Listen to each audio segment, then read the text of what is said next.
जय हिंद दोस्तों। अगर आप लोग कोई भी कॉम्पिटिटिव एग्जाम का तैयारी कर रहे हो और अगर आप लोग को मेंसुरेशन समझ नहीं आ रहा है, सो आप मात्र 30 मिनट का ये वीडियो है, आप इसको पूरा एक बार अच्छे से देखिएगा, आपको पूरा मेंसुरेशन अच्छे समझ में आ जाएगा। और हिंदी में इसको क्षेत्रमिति बोलते हैं। सो जिनको भी क्षेत्रमिति नहीं समझ में आता, आप लोग 30 मिनट का मात्र ये वीडियो है, अगर आप इसको अच्छे से देख लेते हो तो आपका हर एक डाउट क्लियर हो जाएगा। और 2D 3D सब कुछ इसमें इंक्लूड किया गया है। और अभी जो रिसेंट में एग्जाम हो रहा है जैसे कि MTS SSCGD, सो उससे रिलेटेड जो भी इंपॉर्टेंट टाइप है वो भी इसमें मैंने समझाया हुआ है एग्जाम्पल के साथ। सो वीडियो को पूरा एंड तक देखिएगा। सो गाइस, सबसे पहले हम लोग स्टार्ट करते हैं मेंसुरेशन का फॉर्मूला पे। और जैसा कि आपको पता हो कि मेंसुरेशन जो भी चैप्टर है वो पूरा डिपेंड करता है फॉर्मूला पे ही। अगर आपको फॉर्मूला अच्छे से याद है और अगर आप लोग फॉर्मूले को अच्छे से समझ गए हो तो आप लोग कोई भी क्वेश्चंस को बना पाओगे। सो इसमें जितना भी क्वेश्चंस कराएंगे ना वो कम है, बट अगर आप फॉर्मूले को अच्छे से समझ जाओगे तो आप हर एक क्वेश्चंस को डील कर पाओगे। सो जितना हो सके आप लोग फॉर्मूले को अच्छे से समझने की कोशिश करिएगा। मैं अपने तरफ से पूरा कोशिश करूंगा आप लोगों को फॉर्मूला अच्छे से समझाने का। सबसे पहले हम लोग यहाँ पर देखिए, रेक्टेंगल और जो क्यूबॉइड यानी कि आयत और जो घनाभ होता है ना वो अपने में इंटर रिलेटेड होता है। ठीक है, क्योंकि आयत से ही यहाँ पर घनाभ बनता है। तो अगर आप लोग इन दोनों को एक साथ रिलेट करके पढ़ोगे तो आपको ये भी समझ में आ जाएगा, ये भी समझ में आ जाएगा। उसी प्रकार से यहाँ पर देखना कि वर्ग और घन जो होता है वो एक दूसरे से रिलेटेड होता है। बहुत सारा वर्ग को मिलाकर ही घन बनाया जाता है। तो इन दोनों को भी मैंने एक साथ समझाने का प्रयास किया ताकि आप लोग दोनों को रिलेट करके पढ़ो और आपको अच्छे समझ में आए। सो सबसे पहले हम लोग बात करते हैं आयत का। आयत होता क्या है, तो इसका दो साइड बराबर होता है। ठीक है, अपोजिट साइड बराबर होता है, मतलब कि सामने वाला जो भुजा होता है ना वो बराबर होता है, उसी को हम लोग आयत बोलते हैं। जैसे कि देखना कि आप ये वाला भुजा और ये वाला भुजा आमने सामने है ना, तो ये दोनों बराबर रहेगा। ये वाला भुजा और ये वाला भुजा आमने सामने है तो ये दोनों बराबर रहेगा। तो इसी को आयत बोलते हैं। आयत पहचानने का तरीका है। और इसका अगर आप लोग को क्षेत्रफल निकालने बोलेगा तो आप लोग क्या करोगे, लंबाई गुने चौड़ाई कर दोगे। ठीक है। पेरीमीटर मतलब होता है परिमाप। परिमाप निकालने के लिए क्या होता है, 2 × L + B। अब परिमाप होता क्या है, परिमाप मतलब होता है ये वाला, ये जो बाउंड्री दिया हुआ है ना, ये देखिए, ये आपको ये यहाँ से लेकर ये जो पूरा बाउंड्री है ना, इसको हम लोग बोलते हैं परिमाप। तो अगर मान लीजिए कि एक ऐसा रेक्टेंगुलर फील्ड है यानी कि आयताकार ग्राउंड है, आप लोग रनिंग करने जाते हो तो मान लेते हैं कि आयताकार ग्राउंड है और आपको इस आयताकार ग्राउंड के चारों तरफ बाउंड्री देना है, यानी कि कुछ ईटा वीटा लगाना है या कुछ भी करके एक बाउंड्री दे देना है। तो आप को बोलेगा कि कितना सेंटीमीटर का दीवार उठेगा, तो आपको पता करना पड़ेगा ना, यहाँ से यहाँ का लंबाई, फिर यहाँ से यहाँ का, फिर यहाँ से यहाँ का, फिर यहाँ से यहाँ का। तो इसी को हम लोग परिमाप बोलते हैं। तो आप यहाँ पर देखो कि परिमाप नापने में बेसिकली लग क्या रहा है, यहाँ से यहाँ तक एक एल था और यहाँ से यहाँ तक एक एल था, तो यहाँ पर इसमें टोटल 2 एल लग गया। यहाँ से यहाँ तक एक बी था और यहाँ से यहाँ तक एक बी था, मतलब यहाँ पर 2 बी लगा। इसका मतलब 2 एल और 2 बी मिलाकर यहाँ पर परिमाप बन जाएगा। तो उसी को यहाँ पर लिखा गया। ये जो 2 × L + B है ना, इसको हम लोग ऐसे भी तो लिख सकते हैं ना, 2L + 2B। तो यहाँ से 2 अगर हम लोग कॉमन कर लेंगे तो 2L + B बच जाएगा। तो इसी से ये फॉर्मूला बना हुआ है कि परिमाप मतलब क्या होता है, 2 लंबाई और 2 चौड़ाई, इसी को मिलाकर ना परिमाप बना हुआ है। और परिमाप मतलब बाउंड्री। तो अगर हम लोग इसको शॉर्ट में लिखेंगे तो हम लोग 2 × L + B लिख सकते हैं। तो ये आपका परिमाप हो गया। और आप लोग परिमाप समझ भी गए होंगे कि अगर आप लोग को कल को क्वेश्चन ऐसा बोल दिया कि आपको एक आयताकार ग्राउंड है यानी कि रेक्टेंगुलर फील्ड है, उसका बाउंड्री आपको बनाना है, तो बाउंड्री जब भी बात करेगा मतलब यहाँ पर ये परिमाप का बात कर रहा है। और क्षेत्रफल क्या होता है, ये अंदर का एरिया। ठीक है, ये जो क्षेत्रफल हम लोग निकाले थे ना, ये बेसिकली निकाले क्या थे, ये अंदर का एरिया निकाले थे। तो क्षेत्रफल मतलब होता है ये अंदर का एरिया और परिमाप मतलब होता है ये वाला बाउंड्री। ठीक है, ये वाला जो लाइन, इसको हम लोग विकर्ण बोलते हैं। तो इसका फॉर्मूला निकालने का क्या होता है देख सकते हो आप, √L² + B²। ठीक है, तो ये फॉर्मूला आपको याद रखना है। और एक आखिरी formula, area of 4 side of wall, यानी कि 4 दीवार का क्षेत्रफल। मान लीजिए कि एक आप घर उठा रहे हो और इस तरह करके 4 दीवार उठा रहे हो। ठीक है, तो इसका जो 4 दीवार का जो आपका ये एरिया होगा ना, वो आपका क्या होगा, 2 × L + B × H। तो कभी भी यहाँ पर 4 दीवार वाला फॉर्मूला पूछेगा तो आपको ये वाला फॉर्मूला बताना है, 2 × L + B × H। ठीक है, अब आप मेरे को एक बात बताओ, ये जो घनाभ बनता है ये तो हो गया आपका आयत। ये जो घनाभ बनता है ये बनता कैसे है, तो आप देखोगे कि घनाभ मतलब आप एक कोई बॉक्स, जूता का बॉक्स देख लो या कोई भी आप एक बॉक्स देख लो जिसका कि लेंथ ब्रेथ थोड़ा जैसा, मान लेते हैं कि ये एक रेक्टेंगल है। ठीक है, ये एक रेक्टेंगल है, तो आप इसी रेक्टेंगल का यूज़ करके इस तरह करके एक शेप बना सकते हो ना। ये देखो, ये इस तरह करके एक, तो ये क्या बन गया, घनाभ बन गया। तो आप देखो कि घनाभ होता क्या है, बहुत सारे आयत को मिलाकर एक घनाभ बनता है जैसे। ठीक है, तो मतलब रेक्टेंगल से ही यहाँ पर घनाभ बना हुआ है। और यहाँ पर आप देखना कि वर्ग यानी कि स्क्वायर से ही यहाँ पर घन बना हुआ है, क्योंकि यहाँ पर घन का देखना कि चारों साइड जो भी होता है बराबर होता है, और यहाँ पर जो क्यूबॉइड है यानी कि घनाभ है वो रेक्टेंगल से आपका बना हुआ है। तो आप यहाँ पर देखना, ये मैं क्यों बार बार बता रहा हूँ, क्योंकि इसका फॉर्मूला जो आपको याद करना होगा तो आप इंटर रिलेट करके याद कर पाओगे। जैसे कि यहाँ पर आप देखना कि जो आयत का क्षेत्रफल था वो L इंटू बी था। क्यों ऐसा था? क्योंकि इसका बस दो ही साइड था, एक ये था और एक ये था।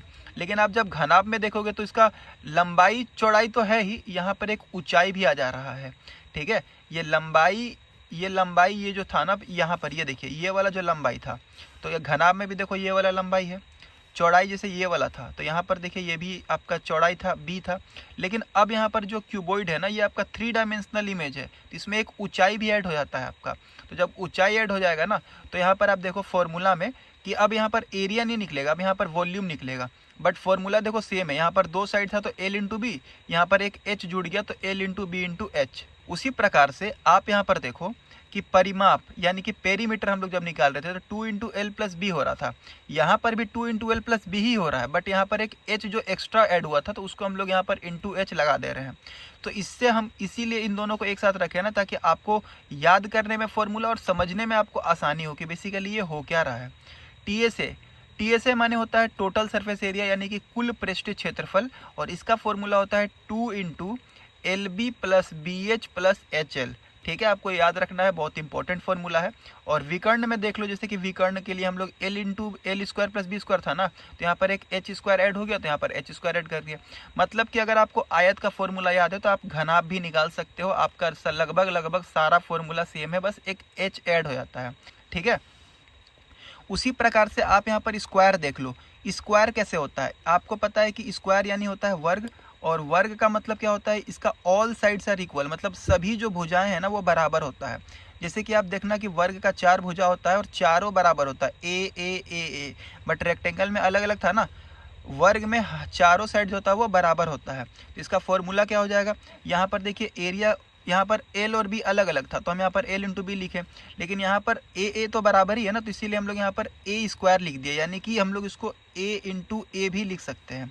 ठीक है, वहाँ पर एल इंटू बी था, यहाँ पर तो एल और बी अलग अलग है नहीं, ए और ए ही है, तो ए इंटू ए लिख देंगे। पेरीमीटर क्या होता है? 4 इंटू साइड। आप मेरे को बताओ, पेरीमीटर वहाँ पर जो रेक्टेंगल में था तो हम लोग इसको लिखे एल एल, 2 गो एल और 2 गो बी मिलाकर पेरीमीटर था, मतलब बाउंड्री। उसी प्रकार से जब वर्ग का बात करेंगे तो यहाँ पर तो ये भी ए ही है, ये भी ए है, ये भी ए है, ये भी ए है, मतलब जो चारों बाउंड्री है वो तो ए है, तो हम लोग 4 इंटू ए नहीं लिख सकते हैं, यही तो इसका परिमाप हो जाएगा। इसीलिए यहाँ पर लिखा हुआ है 4 इंटू साइड, और साइड मतलब जो भी साइड आपको दिया रहेगा। डायगोनल मतलब होता है विकर्ण। विकर्ण का फॉर्मूला आप यहाँ पर देख लो, √2 इंटू साइड। इस वाले फॉर्मूले को भी हम यहाँ पर सेटिस्फाई कर सकते हैं कि ये क्यों ऐसा √2 इंटू साइड आ रहा है, यानी कि √2 इंटू ए क्यों आ रहा है। बट उतना टाइम नहीं है, ठीक है, आप फॉर्मूला बस याद कर लो। अभी जितना एग्जाम में टाइम कम बचा हुआ है ना, तो आप समझाने बैठेंगे तो बहुत लंबा बन जाएगा यहाँ पर ये वीडियो। उसी प्रकार से जैसा कि मैंने यहाँ पर आयत और घनाभ में समझाया था रिलेशन, उसी प्रकार से वर्ग और घन में भी रिलेशन होता है। बहुत सारे वर्ग को मिलाकर ही घन बनता है। इसका मतलब ये जो घन बना हुआ है ना, उसमें देखो ये भी साइड ए है, ये भी साइड ए है, लेकिन अब ये जो एक्स्ट्रा जो हाइट जहाँ था ना, ये क्यूबॉइड में जो एक हाइट मिल रहा था, ऊंचाई, यहाँ पर भी एक ऊंचाई मिल रहा है, लेकिन ये भी ए ही होगा। ठीक है, इसका मतलब सभी साइड जो होता है वो ए होता है।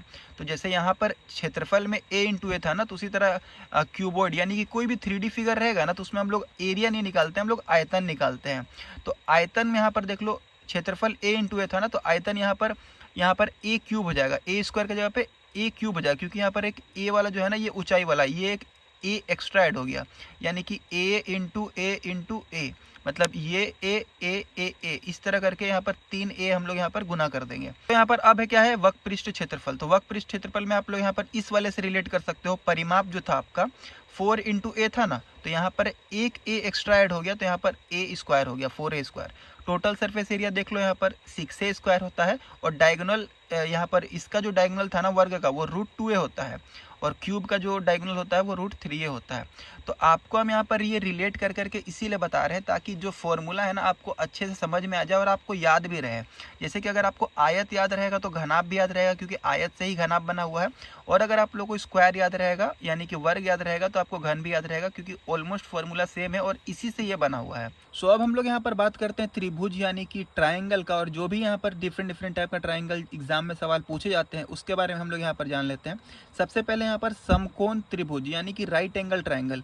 राइट एंगल ट्रायंगल आपको पता होता है कि इसका जो एक साइड होता है ना वो 90 डिग्री होता है। ये क्या होता है 90 डिग्री होता है, और जिस पे ये 90 डिग्री बनता है वो होता है आपका आधार यानी कि बेस, और ये होता है जो बेस से जुड़ा होता है वो है आपका लंबाई, और ये होता है आपका हाइपोटेनस। ठीक है, सो यहाँ पर समकोण त्रिभुज का जो एरिया होता है आप लोग यहाँ पर देख लो 1/2 आधार गुने ऊंचाई। आधार आपका ये वाला हो गया आधार, और ये हो गया आपका ऊंचाई। तो ऊंचाई को हम यहाँ पर एल से डिनोट कर दिए हैं। ठीक है, और एक और होता है आपका पाइथागोरस थ्योरम, जिससे कि आपको मान लीजिए ये 3 साइड दिया हुआ ना एल बी एच, तो इन तीनों में से कोई 2 देता है, तीसरा निकालने के लिए बोलता है। तो ये जो सबसे बड़ी वाली जो भुजा होता है ना, इसका जो स्क्वायर होता है वो होता है आपका लंबाई का स्क्वायर प्लस आधार का स्क्वायर। तो इन तीनों में से कोई भी 2 दे देता है, तीसरा पूछता है। जैसे कि मान लीजिए आपको एल और बी दे दिया, तो आप एच कैसे निकालोगे? तो ये जो एच स्क्वायर है ना, इधर जाके अंडर रूट लग जाता है, और यहाँ पर जो भी आप वैल्यू पुट करोगे तो यहाँ पर एच निकल के आ जाएगा, या एल निकल के आ जाएगा, या बी, मतलब तीनों में से कोई 2 दिया रहता है, आपको एक निकालना होता है। तो ये होता है आपका पाइथागोरस थ्योरम, और इससे आप यहाँ पर राइट एंगल ट्रायंगल का कोई भी निकाल सकते हो। दूसरी बात कि पाइथागोरस थ्योरम अगर आपका कोई बड़ा बड़ा नंबर दिया हुआ है ना, तो आपको निकालने में टाइम लग सकता है, क्योंकि इसका स्क्वायर करोगे, फिर उसका स्क्वायर करोगे, फिर माइनस करोगे। तो उसके लिए क्या होता है ना कि एक ट्रिपलेट होता है। ये देखो, ये होता है ट्रिपलेट। अगर आपको याद है ट्रिपलेट, जैसे कि मान लीजिए कि एक साइड आपको दिया हुआ है 3, एक साइड दिया हुआ आपको 4, तो आपको अगर ट्रिपलेट याद रहेगा तो आपको पता रहेगा कि अगर 3 4 है तो तीसरा जरूर 5 ही होगा। अगर मान लीजिए कि आपको कोई 2 साइड दिया हुआ है 12 और 13, तो आपको अगर पता चल जाए ट्रिपलेट के बारे में तो आपको पता रहेगा कि 12 13 दिया हुआ है तो तीसरा जो होगा 5 ही होगा, क्योंकि 5 12 13 एक ट्रिपलेट होता है। ये ट्रिपलेट होता क्या है बेसिकली, जैसे मान लीजिए कि यहाँ पर सबसे बड़ा भुजा क्या होता है, एच होता है ना, सबसे बड़ा भुजा क्या है, एच है। तो इस वाले में सबसे बड़ा नंबर क्या है, 13 है। तो अब 13 का जो स्क्वायर करोगे तो कितना आएगा, 169 आएगा ना, 169। और ये बराबर है किसके, एल स्क्वायर के। एल मतलब क्या हो रहा है यहाँ पर 12, तो 12 का स्क्वायर कितना हो गया 144। और मान लीजिए कि हमको ये 5 निकालना था, तो ये 5 बी निकालना था, तो बी यहाँ पर दिया नहीं है, तो यहाँ पर हम बी स्क्वायर कर दिए। तो अब 169 में 144 माइनस करेंगे तो बी स्क्वायर बराबर कितना हो जाएगा 25, और ये जो स्क्वायर इधर जाके जब रूट लगेगा तो 5 सेंटीमीटर नहीं आ जाएगा। इसका मतलब, बोलने का मतलब क्या है कि ट्रिपलेट यही होता है। एल बी एच का जो रिलेशन है ना, यही ट्रिपलेट है। इसमें से कोई 2 देता है, आपको तीसरा निकालना होता है। तो आप या तो कैलकुलेशन करके निकालो, या अगर आपको ट्रिपलेट याद है तो आप डायरेक्टली भी बना सकते हो। सो मोस्ट इंपॉर्टेंट जो ट्रिपलेट जहाँ से सवाल बनता है वो आपको स्क्रीन पर हम लगा देंगे। सो समबाहु त्रिभुज में होता क्या है कि इसका जो तीनों साइड जो होता है ना, त्रिभुज मतलब क्या, 3 भुजा। तो 3 भुजा में जो तीनों भुजा होता है ना वो बराबर होता है। यहाँ पर नाम से ही पता चल रहा है समबाहु, यानी कि ये भी ए है, ये भी ए है, ये भी ए है। तो इसका जो क्षेत्रफल निकालने का फॉर्मूला होता है √3/4 इंटू भुजा स्क्वायर। तो यहाँ पर भुजा कितना है, ए है, तो हम लोग √3/4 इंटू ए स्क्वायर लिख सकते हैं। ये जो बीच वाला हाइट है ना, ये जो बीच वाला हाइट है, कभी कभी ये निकालने दे दिया जाता है, मतलब साइड दे देगा आपको कोई एक, और ये बीच वाला हाइट निकालने बोलेगा। तो इसका फॉर्मूला क्या होता है, √3/4 इंटू ए, बस यही सिंपल है। ठीक है, अब परिमिति, परिमिति मतलब हम क्या बताए थे, बाउंड्री। तो ये जो बाउंड्री है आपको पता है, ये भी ए है, ये भी ए है, ये भी ए है, तो ये 3a नहीं हो जाएगा, 3 इंटू ए, तो यहाँ पर 3a। अब यहाँ पर हम लोग बात करते हैं स्केलन ट्रायंगल, जो कि हम लोग होता है विषम बाहु त्रिभुज, जिसका कि ऑल साइड्स आर डिफरेंट, मतलब कि ये एक अलग भुजा हो जाएगा, ये एक अलग हो जाएगा, ये अलग हो जाएगा। ठीक है, ये भी अलग, ये भी अलग, ये भी अलग। तो उस केस में हम लोग हीरोन्स फॉर्मूला यूज़ करते हैं इसका क्षेत्रफल निकालने के लिए। अगर तीनों साइड अलग अलग है तो हम लोग हीरोन्स फॉर्मूला यूज़ करते हैं। आपने पढ़ा होगा S into S minus A, S minus B, S minus C. और अगर एस ए बी सी तो आपको पता है ना, ये तीनों भुजा जो अलग अलग दिया हुआ है वो तीनों भुजा है ए बी सी। और यहाँ पर एस क्या है, तो एस कैसे निकालोगे, तो तीनों भुजा को जोड़कर 2 से भाग करोगे तो आपका एस निकल के आ जाएगा। तो जब एस निकल के आ ही जाएगा, ए बी सी पता ही है, तो इस फॉर्मूले पे रख देना, आपका एरिया निकल के आ जाएगा। ठीक है, अब हम लोग बात करते हैं रोम्बस का। रोम्बस का मतलब होता है समचतुर्भुज। और समचतुर्भुज कैसे बनता है आप लोग यहाँ पर देख लो। इस समचतुर्भुज जो है ना वो अभी आपका एक स्क्वायर से ही बनता है, स्क्वायर यानी कि वर्ग से ही बनता है, क्योंकि इसका ऑल साइड्स आर इक्वल होता है। ये भी ए है, ये भी ए होता है, ये भी ए होता है, ये भी ए होता है, मतलब चारों जो भुजा है ना वो बराबर होता है। और ये जो है ना D1 D2 जो मैंने यहाँ पर लिखा ये विकर्ण है, तो ये विकर्ण अलग अलग होता है। ठीक है, तो अगर आपको समचतुर्भुज का क्षेत्रफल निकालना है तो इसका फॉर्मूला होता है 1/2 D1 इंटू D2। D1 क्या है, पहला विकर्ण, और दूसरा D2 क्या है, दूसरा विकर्ण। पेरीमीटर यानी कि परिमाप, मतलब कि बाउंड्री। तो ये जो बाउंड्री आपको पता है कि जब ये ए है, ए है, तो हम लोग 4a नहीं लिख सकते हैं, 4 × a, तो ये आपका परिमाप हो गया। साइड निकालना, अगर आपको ये D1 D2 यानी कि दोनों डायगोनल दिया हुआ और आपको साइड निकालना है, तो डायरेक्ट ये फॉर्मूला पे आप रख सकते हो 1/2 अंडर रूट पहला डायगोनल का स्क्वायर, मतलब पहला विकर्ण का स्क्वायर और दूसरा विकर्ण का स्क्वायर, इस पे आप डायरेक्टली साइड निकाल सकते हो। उसके बाद अब हम लोग बात करते हैं ट्रेपीजियम का यानी कि समलम का, और इसका फिगर आपको कुछ इस प्रकार से दिखेगा। इसमें जो ये वाला जो साइड है ना, सामने वाला, ये आमने सामने वाला जो भुजा है ये पैरेलल रहता है, यानी कि समांतर रहता है। ये देखो आप, समांतर, ये कभी जाकर मिलेगा नहीं, ये समांतर रहता है। ए और बी जो रहता है वो समांतर रहता है। और ये जो है वो आपका एच है, तो इसका एरिया कैसे निकलता है, 1/2 a + b, मतलब कि इसका और इसका दोनों समांतर भुजाओं का योग गुने हाइट, मतलब इन दोनों और ये दोनों समांतर भुजाओं के बीच की जो दूरी है ना, उसी को हम लोग हाइट बोलते हैं, यानी कि ऊंचाई बोलते हैं। तो a + b × h, और यहाँ पर लिखा हुआ भी है कि a और b क्या है, दोनों समांतर भुजा है, और h क्या है, उन दोनों के बीच की लंबाई यानी कि दूरी। अब हम लोग बात करते हैं यहाँ पर सर्कल का। सर्कल यानी कि होता है वृत्त। वृत्त में आपको पता है कि ये आपका परिधि हो गया, ये जो चारों तरफ है ना बाउंड्री, ये आपका परिधि हो गया। ये आपका जो होता है वो त्रिज्या होता है, और ये जो पूरा होता है ये आपका व्यास होता है। तो व्यास मतलब होता है डायमीटर, और आपको पता है कि जब आधा आर है तो ये पूरा जो व्यास है इसको क्या बोलेंगे, 2r बोलेंगे, ठीक है। सरकमफेरेंस जैसा कि आपको बता दिया, परिधि जिसको बोलते हैं, जो कि बाउंड्री कहलाता है, तो इसका फॉर्मूला होता है 2πr। एरिया यानी कि क्षेत्रफल, यानी कि अंदर का जो एरिया है यानी कि क्षेत्रफल है, तो ये होता है आपका πr²। तो और आपको समझ में आ रहा है ना कि परिधि मतलब होता है ये बाउंड्री, एरिया मतलब होता है बाउंड्री के अंदर का भाग। एरिया ऑफ सेमी सर्कल बोल देगा मैं, यानी कि मान लीजिए कि ये आधा कट गया सर्कल, और ये बस पूछ रहा है आपसे, ये ऊपर का भाग काट के हटा दिए, ये बच गया और आपका ये बच गया, तो एरिया बोला है ना। तो पहले एरिया कितना था, πr² था, तो आधा निकालना रहेगा तो क्या करेंगे, πr² कर देंगे, ठीक है। और एक होता है एरिया ऑफ सेक्टर, जिसको कि त्रिज्या खंड बोलते हैं, जैसे कि मान लीजिए कि ये हो गया आपका इस तरह करके, तो ये होता है आपका, ये जो एरिया हो गया ना, ये होता है आपका त्रिज्या खंड, ठीक है। तो इसका फॉर्मूला क्या होता है, थीटा, मतलब जो एंगल दिया रहेगा, जितना, जैसे इन दोनों के बीच का जो एंगल है ना ये, तो जितना एंगल दिया रहेगा वो एंगल मान रहे थीटा बटे 360 × πr², ठीक है। तो ये आपका हो गया सर्कल। और अब जो यहाँ पर इंपॉर्टेंट जो फॉर्मूला आ रहा है वो है आपका सिलेंडर, कोन, स्फेयर, हेमीस्फेयर। यहाँ से क्वेश्चंस बहुत ज़्यादा पूछे जाते हैं, तो इस वाले को आपको अच्छे से ध्यान से पढ़ना है। सिलेंडर की यानी कि होता है बेलन। बेलन आप लोगों को देखने को मिल रहा होगा, कुछ इस प्रकार का इसका फिगर होता है, जिसमें कि ये जो आपका भाग है ना ऊपर वाला, ये सर्कल रहता है, यानी कि वृत्त होता है, और ये जो नीचे वाला भाग है ना, ये भी आपका वृत्त ही रहता है। और तो वृत्त है तो यहाँ पर ये जो होता है वो रेडियस हो जाएगा, नीचे वाला भी रेडियस हो जाएगा, और इन दोनों का जो ऊंचाई है ना, ये होता है आपका h, ठीक है। तो ऊपर और ऊपर वाला भाग जो है ढक्कन जिसको बोलेंगे, वो होगा आपका सर्कल यानी कि वृत्त। और अगर आपको यहाँ पर इसका आयतन निकालने बोलेगा, बेलन का आयतन, तो ये होता है आपका πr²h, ठीक है। ये फॉर्मूला आपको याद रखना, बहुत इंपॉर्टेंट फॉर्मूला है। CA से यानी कि वक्र पृष्ठ क्षेत्रफल, ये क्या होता है आपका, तो वक्र पृष्ठ क्षेत्रफल मतलब कि बोले थे ना कि जो बाहर का जो एरिया होता है, जो बाहर का, मान लीजिए कि इस तरह का फिगर है और आपको बाहर में पेंट करना है, ऊपर नीचे छोड़कर ये जो बाहर का, ये जो साइड का बाउंड्री है ना, ये वाला, ये जो साइड का, अगर आपको बाहर पेंट करना रहेगा ऊपर नीचे छोड़कर, तो इसको बोलते हैं हम लोग वक्र पृष्ठ क्षेत्रफल। तो इसका फॉर्मूला होता है 2πrh। और कुल अगर पृष्ठ क्षेत्रफल बोलेगा, तो कुल पृष्ठ क्षेत्रफल में आपका ऊपर वाला भाग भी आ जाएगा, नीचे वाला भाग भी आ जाएगा। तो ऊपर वाला भाग ये क्या है, एक सर्कल है, तो सर्कल क्या होता है πr², और नीचे भी πr², तो यहाँ पर 2πr² नहीं हो गया, ये π², ये भी।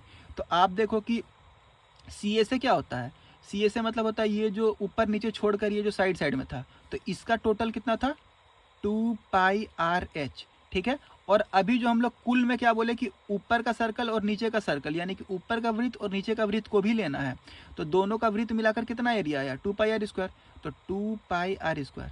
तो यही जो आपका फॉर्मूला है ना, यही आपका कुल पृष्ठ क्षेत्रफल होता है, जो कि हम यहाँ पर लिखे हुए हैं। अब यहाँ पर देखो 2πr और 2πr दोनों में कॉमन है, इसमें भी 2πr है और इसमें भी 2πr है। तो अगर हम लोग 2πr को कॉमन करते हैं तो इसमें क्या बच गया, h, और इसमें क्या बच गया, यहाँ पर 2r था ना, तो 1r बच गया। तो वही फॉर्मूला तो हम यहाँ पर लिखे हैं। तो आपको समझ में आया होगा कि ये कुल पृष्ठ क्षेत्रफल क्या होता है। सबसे पहले वक्र पृष्ठ क्षेत्रफल क्या हुआ कि ये जो साइड साइड का था ना आपका, ऊपर का छोड़कर नीचे का छोड़कर, ये जो साइड साइड में बाहर का जो एरिया था उसको हम लोग बोलते थे वक्र पृष्ठ क्षेत्रफल, जो कि आपका 2πr था। और कुल में क्या आ जाएगा, ऊपर का ढक्कन और नीचे का ढक्कन का एरिया भी ले लेंगे हम लोग। तो ऊपर क्या था, सर्कल था यानी कि वृत्त था, नीचे भी क्या था, सर्कल था, वृत्त था। तो एक सर्कल का यानी कि एक वृत्त का जो एरिया होता है वो πr² होता है। तो ऊपर नीचे दोनों मिलाकर 2πr² हो जाएगा। और पहले से वक्र पृष्ठ क्षेत्रफल 2πr था ही, तो इन दोनों को जोड़ करके आपको ये वाला फॉर्मूला निकल के आ जाएगा।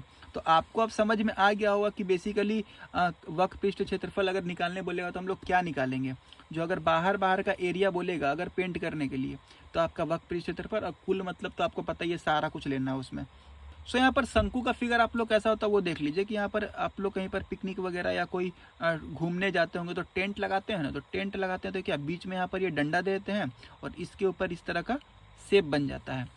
तो कभी भी इस तरह का शंकु में तो बहुत सारा सवाल पूछता है कि ये जो टेंट लगाने में आपको टोटल कितना लग रहा है खर्चा, ठीक है, कितना कपड़ा लगेगा। तो इस तरह का सवाल में कभी भी ना हम लोग CSA निकालते हैं अगर टेंट वाला बात करेगा ना, क्योंकि आप टेंट में देखो कि नीचे में तो जमीन ही रहता है ना, नीचे में थोड़ी कपड़ा रहेगा। टेंट लगाने में बस यहाँ से ये बाहरी जो सर्कल रहता है, ये बाहरी इसी में ना कपड़ा लगेगा। तो इसको हम लोग निकालने के लिए CSA यानी कि कर्व सरफेस एरिया वक्र पृष्ठ क्षेत्रफल ही निकालते हैं अगर इस तरह का बात करेगा, क्योंकि नीचे में जो ये जो सर्कल है ये तो नीचे जमीन रहता है। बट उससे पहले हम लोग बात कर लेते हैं वॉल्यूम का। वॉल्यूम मतलब होता है आयतन। आयतन का फॉर्मूला होता है 1/3πr²h, ठीक है, 1/3πr²h। ये जो है ना आपका इससे ही निकल जाएगा, ये जो सिलेंडर है ना बेलन, इससे ही ये फॉर्मूला डिराइव होता है। बट डिराइव करने में बहुत ज़्यादा टाइम लग जाएगा, ठीक है, क्योंकि आप देख लो πr² है और इसी का 1/3 जो होता है ना वो शंकु होता है, क्योंकि देख लो πr² यहाँ पर भी है और बस इसका 1/3 कर दिया है। मतलब कि ये जो बेलन है ना इसी का 1/3 जो होता है वो शंकु होता है, ठीक है। और वक्र पृष्ठ क्षेत्रफल मैंने आप लोगों को समझा ही दिया है कि जो नीचे वाला सर्कल है ना इसको छोड़कर ये जो बाहरी का जो ये साइड है ना इसको हम लोग बोलते हैं, ये जो पूरा गोल सा आपका आएगा, ये पूरा गोल सा जो आपका आएगा नीचे वाले को छोड़कर, ये आपका πrl होता है। यहाँ पर l क्या होता है देख लीजिए आप, राइट एंगल ट्रायंगल। अभी यानी कि आप लोग समकोण त्रिभुज पढ़े होंगे तो आपको पता चला होगा कि ये होता है आपका आधार, ये होता है ऊंचाई और ये होता है आपका तिर्यक ऊंचाई। यहाँ पर जो स्लैंट हाइट है ना इसको हम लोग तिर्यक ऊंचाई बोलते हैं। तो ये पाइथागोरस थ्योरम पे नहीं बन जाएगा, यही पाइथागोरस थ्योरम है कि ये जो बड़ा वाला भुजा है ना उसको निकालने के लिए l² बराबर हो जाएगा आपका h² + r², जो इससे पहले अभी हम बताए थे। तो ये जो l² इधर जाके अंडर रूट हो जाएगा। तो होता क्या है ना कि इसमें कोई भी हाइट या रेडियस यानी कि ऊंचाई और त्रिज्या दे देता है, l निकालना होता है, या l दे देगा, h दे देगा, r निकालना होगा। तीनों में से कोई दो दे देता है, एक निकालना होता है और उसके बाद फॉर्मूला पे बैठाना होता है।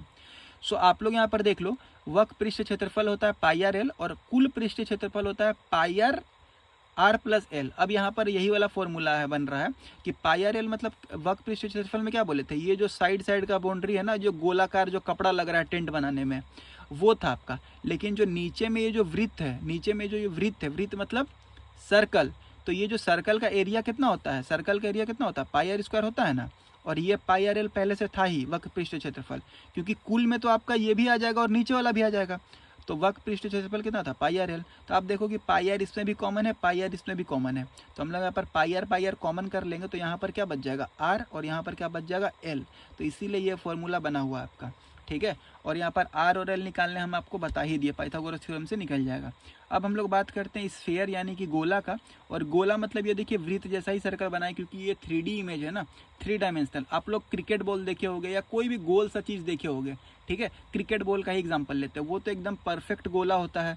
तो वो गोला अगर है तो उसका जो वॉल्यूम यानी कि आयतन होता है वो क्या होगा, 4/3πr³। ये आपको फॉर्मूला याद रखना है। और इसमें कुल पृष्ठ क्षेत्रफल होता है, ठीक है, क्योंकि इसका अंदर का भाग तो सॉलिड है ना, ये सॉलिड भाग है, तो अंदर तो हम लोग काट नहीं सकते हैं, वो ऊपर का ही जो एरिया रहता है वही कुल आएगा।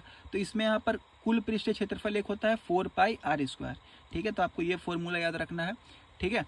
हम लोग एक कटोरी ले लेते हैं। कटोरी आप लोग जानते होंगे कैसा होता है, ठीक है। तो कटोरी में आपको पता है कि ये आपका बेस हो गया और ये जो कटोरी का जो होता है मुंह जो होता है वो आपका सर्कल शेप का होता है। तो सर्कल शेप का है तो ये आपका त्रिज्या हो जाएगा r, ठीक है। तो इसका जब अर्धगोला का बात करेंगे, हेमिस्फेयर का बात करेंगे, तो उसका आयतन क्या होता है 2/3 पाई आर क्यूब। आप यहाँ पर देखना कि गोला का क्या फॉर्मूला होता था 4/3 पाई आर क्यूब ना। तो अगर आप इसको 2 से भाग कर दोगे, आधा कर दोगे, तो 2 से ये 2 कट के यहाँ पर 2 नहीं आ जाएगा। तो वही फॉर्मूला यहाँ पर बना हुआ है कि 2/3 पाई आर क्यूब। तो आपको रटना कुछ भी नहीं है, बस समझना है कि गोला था, गोला 4/3 पाई आर क्यूब था, तो उसका आधा ही ना अर्धगोला होता है। तो आधा करने के लिए क्या 2 से भाग करेंगे, तो 2 से ये 4 कट जाएगा, तो 2/3 पाई आर क्यूब। वही यहाँ पर फॉर्मूला आया हुआ है। कर्व सरफेस एरिया, अब इसका देखिए जब आप कट गया ये वाला, तो अंदरूनी का जो भाग है, ये जो अंदरूनी भाग है, इसको छोड़कर ये जो बाहर का जो कटोरी का जो बाहर का जो एरिया है, उसी को तो हम लोग वक्र पृष्ठ क्षेत्रफल बोलते हैं। मतलब ये सर्कल वाले को छोड़कर, अंदरूनी भाग छोड़कर, तो ये होता है आपका 2 पाई आर स्क्वायर। और अगर हम लोग कुल पृष्ठ का बात करेंगे तो उसमें अंदर वाला भाग भी आ जाएगा, मतलब कि 1 पाई आर स्क्वायर, ये जो सर्कल था ना, ये पाई आर स्क्वायर, ये वाला भी ऐड हो जाएगा, तो 2 पाई आर स्क्वायर, और एक ऊपर वाला ये सर्कल का पाई आर स्क्वायर, तो 3 पाई आर स्क्वायर हो गया। तो ये हो गया आपका अर्धगोला। उसी प्रकार से आजकल जो सवाल दे रहा है ना, प्रिज्म का भी सवाल दे रहा है, जैसा कि आप दिल्ली पुलिस में देखे होंगे, प्रिज्म और पिरामिड से भी सवाल था, बट मेरे को कम चांस लग रहा है कि इसमें प्रिज्म से सवाल देगा, क्योंकि प्रिज्म जो है वो थोड़ा टफ आ जाता है, और जीडी में प्रिज्म से सवाल नहीं पूछेगा। प्रिज्म क्या होता है, कोई भी शेप का प्रिज्म बनाया जा सकता है। जैसे कि यहाँ पर मैंने रेक्टेंगल शेप का लिया है, तो रेक्टेंगल, इसमें आयतन क्या होता है V बराबर B इंटू एच। इसको मैं ज़्यादा नहीं समझाऊंगा, बस फॉर्मूला दिखा दे रहा हूँ, क्योंकि इससे सवाल बनेगा नहीं। B मतलब होता है बेस एरिया, यानी कि आधार का क्षेत्रफल। यानी कि मान लीजिए कि अगर ये जो प्रिज्म है रेक्टेंगल से, यानी कि आयत से बना है, तो आयत का क्षेत्रफल क्या होता है L इंटू बी होता है। तो B क्या निकल जाएगा, आधार का क्षेत्रफल, यानी कि इसका आपको क्षेत्रफल निकालना है। और H क्या होता है, ऊंचाई होता है। ठीक है। उसी तरह यहाँ पर कर्व सरफेस एरिया का ही फॉर्मूला आप एक बार देख लेना। बट अब हम लोग डायरेक्टली क्वेश्चंस की ओर बढ़ते हैं, क्योंकि बहुत ज़्यादा बड़ा वीडियो बन जाएगा। सो अभी हम लोगों ने जितना फॉर्मूला पढ़ा हुआ है, उसी को अब हम लोग यहाँ पर अप्लाई करके मोस्ट इंपॉर्टेंट 6 सवाल, और जो भी सवाल मैंने यहाँ पर लिया हुआ वो ऐसा लिया हुआ है जिससे कि आपको उस सवाल से रिलेटेड हर एक सवाल आपका बन जाएगा, और उस टॉपिक से आपका सारा चीज़ क्लियर हो जाएगा। ठीक है। तो आप यहाँ पर देखो, जो पहला सवाल है, एक गोले का कुल पृष्ठीय क्षेत्रफल इतना है, इसका व्यास ज्ञात करें। आपको पता है व्यास मतलब क्या होता है, डायमीटर होता है। तो सबसे पहले आपको रेडियस निकालना पड़ेगा। और यहाँ पर गोला बोला है ना, तो अभी जस्ट हम लोगों ने गोला का फॉर्मूला पढ़ा था कि जो गोला का कुल पृष्ठीय क्षेत्रफल का फॉर्मूला होता है वो 4 पाई आर स्क्वायर होता है। गोला मतलब क्रिकेट बॉल, जो हम आपको बताए थे ना, क्रिकेट बॉल। तो इसका जो कुल पृष्ठीय क्षेत्रफल का फॉर्मूला अभी जस्ट पढ़ाए थे, 4 पाई आर स्क्वायर होता है। तो आप यहाँ पर देख लो कि इसका जो व्यास मेरे को निकालना है, और व्यास मतलब क्या होता है 2 इंटू आर। व्यास मतलब ये पूरा होता है ना, तो रेडियस जब इतना है तो व्यास क्या होगा 2 इंटू आर। तो पहले हम आर निकालेंगे, उसमें बस 2 से गुना कर देंगे तो मेरा व्यास निकल के आ जाएगा। तो आप मेरे को एक बात बताओ, 4 तो 4 ही रहेगा, पाई का वैल्यू होता है 22/7, आर स्क्वायर को यहाँ छोड़ देंगे क्योंकि आर का वैल्यू पता नहीं है, और इसी का जो वैल्यू है वो दिया हुआ है मेरा 9856। ठीक है। अब जब आप इसको सॉल्व करोगे, काटोगे, तो आर स्क्वायर बराबर इतना आएगा, और रूट चढ़ के 784 आ जाएगा। और 784 जो होता है 28 का रूट होता है, तो 28 हो गया आपका आर। आर निकल के आ गया कितना 28, और डी जो होता है वो 2 इंटू आर होता है, जैसा कि मैंने यहाँ पर बताया था। और 28 इंटू 2 56 सेंटीमीटर। क्योंकि यहाँ पर जो अगला आपका जो क्वेश्चन है वो अर्धगोला पे ही मैंने यहाँ पर लिया हुआ है। एक अर्धगोले कटोरे की त्रिज्या इतना सेंटीमीटर है, इसे अंदर और बाहर दोनों तरफ से पेंट किया जाना है। जैसा कि आपको पता है कि बाहर से अगर पेंट होता है तो वो होता है आपका वक्र पृष्ठ क्षेत्रफल, यानी कि कर्व सरफेस एरिया। लेकिन इसमें अंदर भी ऐड कर दिया है, इसका मतलब आपको अंदर बाहर जब दोनों का बात कर रहा है, इसका मतलब आपको कुल पृष्ठ क्षेत्रफल निकालना है, पेंट किया जाना है। और जो पेंट करने का जो दाम है ना, वो 15 रुपये प्रति 10 सेंटीमीटर का दर से, मतलब हर 10 सेंटीमीटर को रंगने में, हर 10 सेंटीमीटर को रंगने में आपको 15 रुपया देना पड़ेगा। ठीक है। तो सबसे पहले और पूछ रहा है कि पेंट का कुल लागत बताइए। तो सबसे पहले तो आपको निकालना पड़ेगा कुल एरिया की, टोटल एरिया कितना है, ताकि आप उसका टोटल कॉस्ट निकाल सको, यानी कि कुल लागत निकाल सको। तो आपको पता है कि ये जो अर्धगोला होता है, यानी कि हेमिस्फीयर होता है, उसका कुल पृष्ठीय क्षेत्रफल होता है 3 पाई आर स्क्वायर। तो 3 पाई का वैल्यू 22/7, आर आपको दिया हुआ है 3.5, 3.5 इंटू 3.5, क्योंकि आर स्क्वायर है। तो जब आप इसको सॉल्व करोगे ना, जब आप इसको सॉल्व करोगे तो आप देखोगे कि आपको यहाँ पर पहली बात तो इसको सॉल्व ही नहीं करना है, इसी में आप डायरेक्ट लगा दो कि ये जो आप सॉल्व करोगे, ये जो आप सॉल्व करोगे ये पूरा, तो इससे क्या निकल के आ जाएगा, कुल पृष्ठीय क्षेत्रफल, मतलब कि एरिया निकल के आ जाएगा। मान लीजिए कि आपका टोटल निकल के आता है 2 सेंटीमीटर। ठीक है। और हर सेंटीमीटर को रंगने में आपको पैसा लग रहा है 2 रुपया। तो कुल कैसे निकालेंगे, टोटल एरिया को टोटल पैसा से गुना करेंगे तभी ना। तो इससे आपको क्या निकल जाएगा, कुल एरिया निकल के आ जाएगा। तो इसी में अगर हम लोग गुना कर देंगे ये 15 रुपया, तो मेरा पैसा निकल के आ जाएगा ना। बट ये जो 15 रुपया था वो हर 10 सेंटीमीटर का था, तो 10 से भाग भी करना पड़ेगा। तो वही चीज़ हम यहाँ पर किए कि काटने से अच्छा है कि डायरेक्ट ये चीज़ आप पहले ही पुट कर दो, ताकि एक ही बार में आपका कैलकुलेशन हो जाए। आप पहले इसको गुना भाग मत कर देना, इसी को ऐसे ही छोड़ देना, क्योंकि आपको तो पता ही है ना कि ये जो चीज़ है ना, ये जो चीज़, इससे आपका टोटल एरिया निकल जाएगा।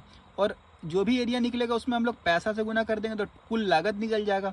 बट ये जो 15 रुपया है ना पर 10 सेंटीमीटर का है, तो इसको हम लोग 10 से डिवाइड भी कर दिए हैं। अब जब आप इसको सॉल्व करोगे तो आपका आएगा 231 रुपीज़।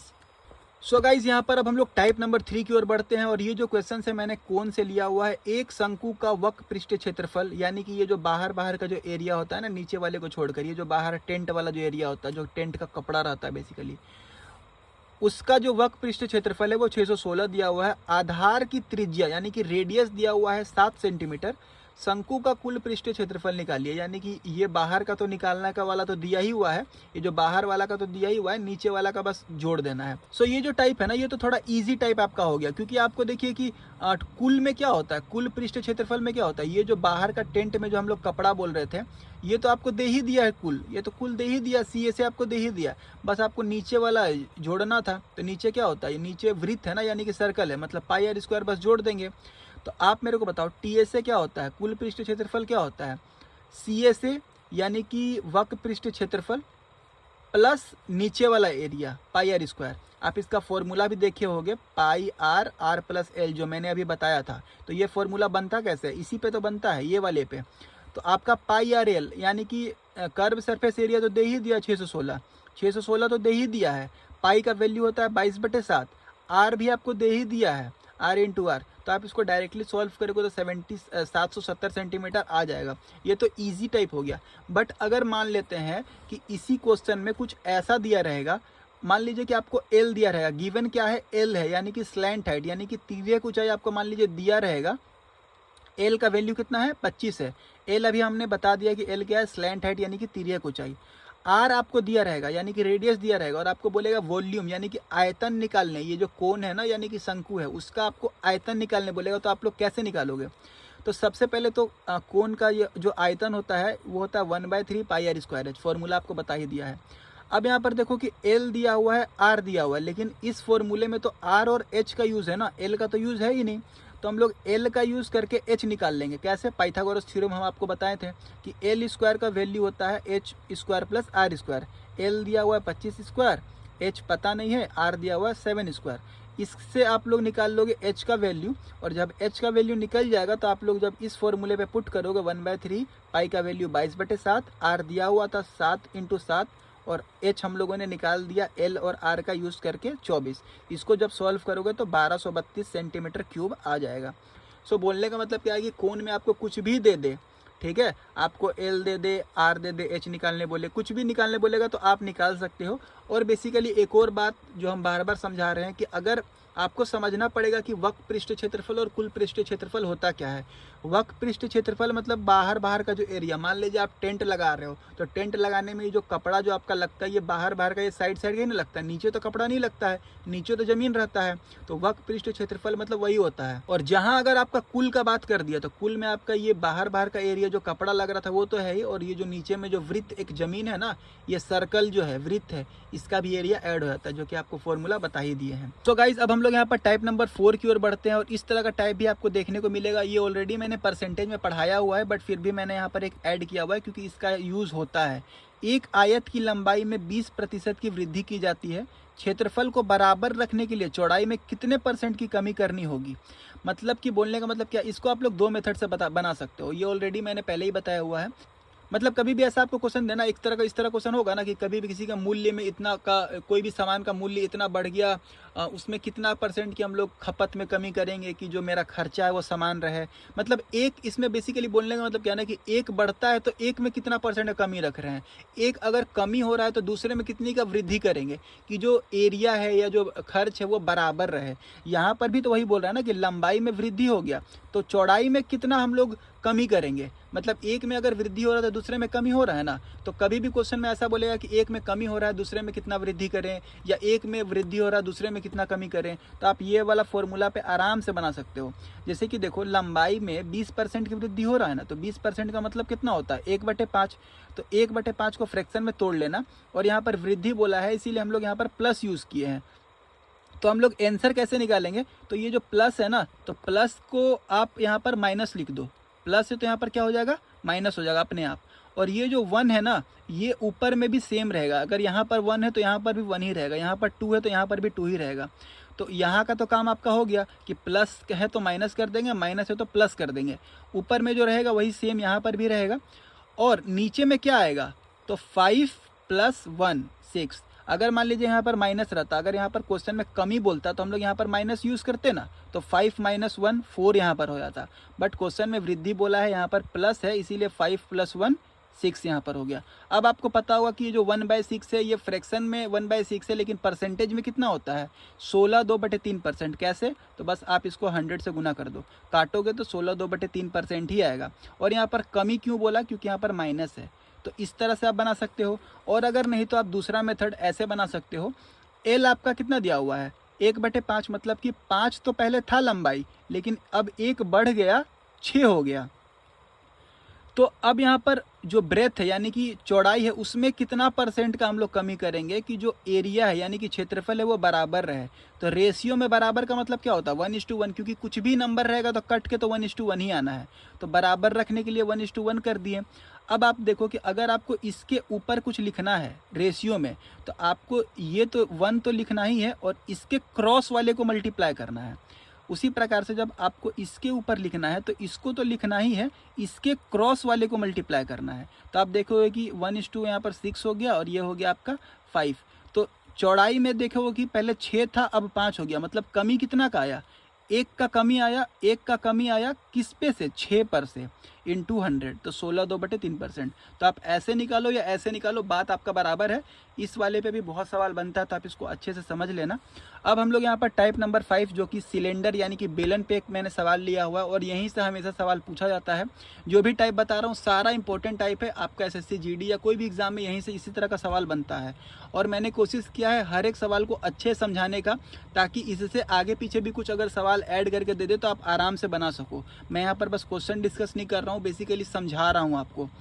सो आप यहाँ पर देखो बेलन का एक ठोस बेलन जिसकी त्रिज्या यानी कि रेडियस 14 सेंटीमीटर है, ऊंचाई 21 सेंटीमीटर है, को पिघलाकर उसी त्रिज्या 7 सेंटीमीटर और ऊंचाई इतना सेंटीमीटर वाले छोटे छोटे शंकु बनाए जाते हैं। कुल शंकु की संख्या। इस तरह का अगर कोई भी इस तरह का सवाल तो पहली बात हर एग्जाम में देखने को मिलता है। और अगर आपको कोई भी सवाल दे दे कि इससे तोड़ करके ये बना रहे हैं, इसको पिघला करके ये बना रहे हैं, जैसे कि गोला को पिघलाकर अर्धगोला बना रहे हैं या गोला को पिघलाकर छोटा छोटा गोला बना रहे हैं, इस तरह का भी सवाल रहता है कि गोला को ही पिघलाकर छोटा छोटा गोला बना रहे हैं या बेलन को पिघलाकर शंकु बना रहे हैं। तो कभी भी ना एक से दूसरा चीज में अगर कोई भी कन्वर्ट होता है ना, तो उसका हमेशा वॉल्यूम बराबर होता है, यानी कि आयतन बराबर होता है, जो कि यहाँ पर लिखा हुआ भी है। जब भी पिघलाकर या काटकर एक से दूसरे में बनता है तो आयतन बराबर होता है, यानी कि वॉल्यूम बराबर होता है। तो हमको वॉल्यूम ही बराबर करना है बेसिकली। तो क्या था, बेलन था ना, तो बेलन का आयतन कितना होता है πr²h और शंकु का आयतन कितना होता है 1/3 πr²h। तो ये दोनों हमेशा बराबर रहेगा, ठीक है। तो अब आप देखो कि जब भी बराबर होता है तो कांस्टेंट चीज कट जाता है ना, पाई इधर भी था पाई इधर भी था, ये तो ऐसे ही कट जाएगा। यहाँ पर आप देखो कि बेलन का जो त्रिज्या दिया हुआ था वो 14 सेंटीमीटर दिया था, तो 14 × 14 और जो ऊंचाई था वो 21 था, ठीक है। यहाँ पर ये जो 3 है ना, ये क्यों आया, क्योंकि इक्वल टू था ना। इधर में अगर कोई चीज़ नीचे है तो इधर जाके क्या होगा, गुना में हो जाएगा ना। इधर को अगर कोई भाग में तो इधर जाके गुना हो जाएगा।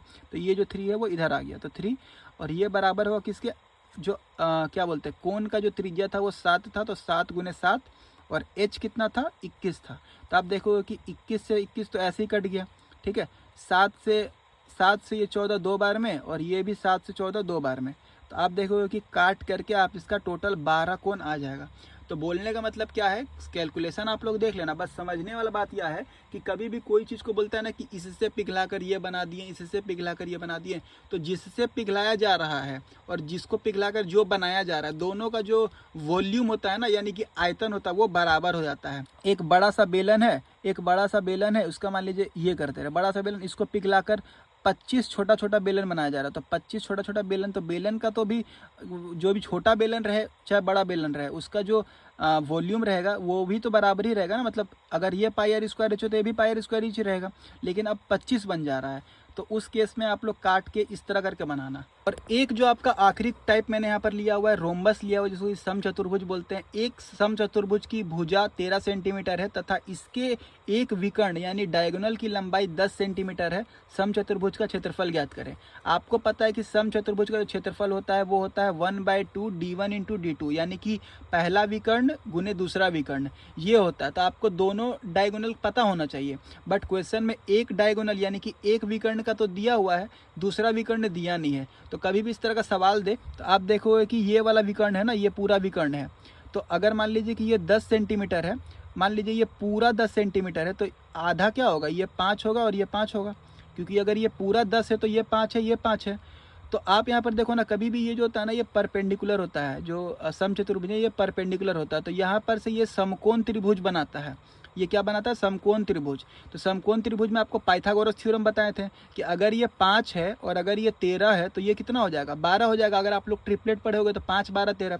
बट अगर आपको ट्रिपलेट याद नहीं भी है तो आप क्या करना कि ये जो बड़ा वाला डायगोनल है जिसका कि 10 सेंटीमीटर दिया हुआ है, तो 10 सेंटीमीटर है तो आधा कितना होगा, 5, 5। तो अगर आधा कर दिए तो ये 5 मेरा निकल के आ गया ना। तो ये एक टोटल त्रिभुज बन जाता है, कोई भी है ना, ये एक त्रिभुज बन जाता है और समकोण त्रिभुज। तो ये 5 है, ये 13 है।